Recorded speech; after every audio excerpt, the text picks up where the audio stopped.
మేము ఇక్కడ నుంచి 1800 కిలోమీటర్స్ జర్నీ చేసి రాయ్పూర్ ఛత్తీస్గఢ్ నుంచి ఈ వినాయకుడిని 5 days జర్నీ చేసి ఇక్కడ తీసుకొని వచ్చినాం. దీని వెయిట్ 2000 kgs. ఇంకా ఈ తేవడంలో నాకు చాలా కష్టమైంది.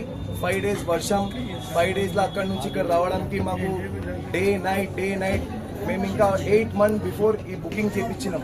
బేబీ గణేష్ ఇది రాయ్పూర్లో ఇప్పుడు ట్రెండింగ్ నడుస్తుంది. ఈ గణపతి హైదరాబాద్లో, తెలంగాణ ఇప్పుడు వరకు ఎవరు తేలే. ఈ బేబీ గణేష్, ఈ క్యూట్ ఫేస్ అన్ని రాయ్పూర్లోనే తయారవుతున్నాయి.